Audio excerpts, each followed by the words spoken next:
Hello, I'm Natasha, and you're watching my channel Clutches Pearls, where I discuss fashion, pop culture, and anything and everything I consider gasp-worthy.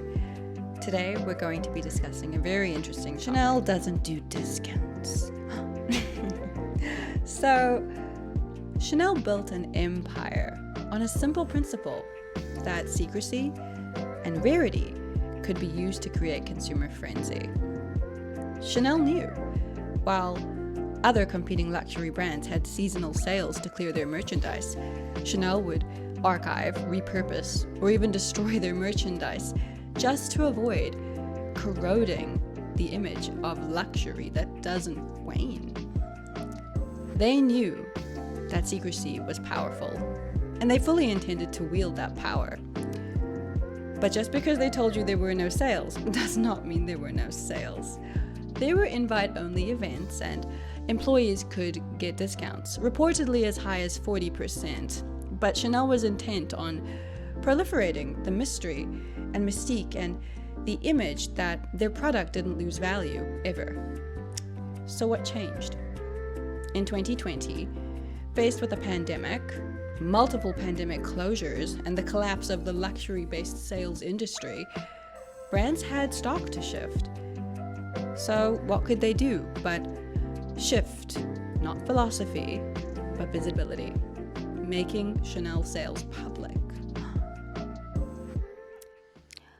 So the sale is announced largely by sales associates, social media, and fashion newsletters. Primarily TikTok overwhelms with the content of happy shoppers experiencing their 40% less purchase. And as directed by the gods of TikTok, I made my way to Madison Avenue, where I sought to explore what the experience would be.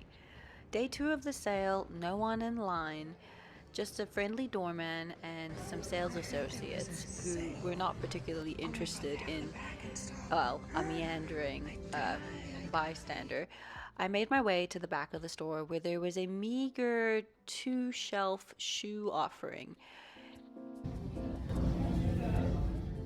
I did not see the overwhelming lines and crowds that were shown on TikTok. That was not a reality I experienced. But I made my way to Soho to see if there was some more stock in the city. Let's see.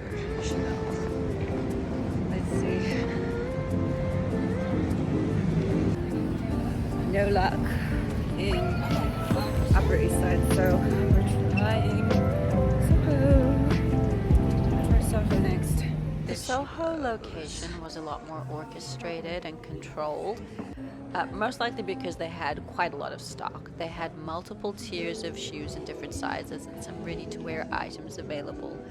You sign in at the front desk where they take your name, and then there's no time limit on how long you can browse. You're assigned a shop assistant, and then you can explore and shop at will. The only constraint is you're not allowed to record in certain areas of the shop. In terms of discount, these shoes are still pretty expensive, although more manageable at a half-price rate.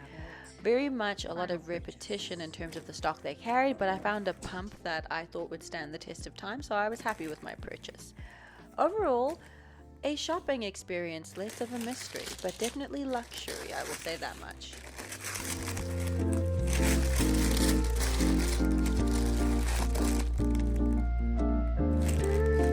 I hope you've enjoyed this little deep dive into this and that, and I'll see you soon, beautiful human being.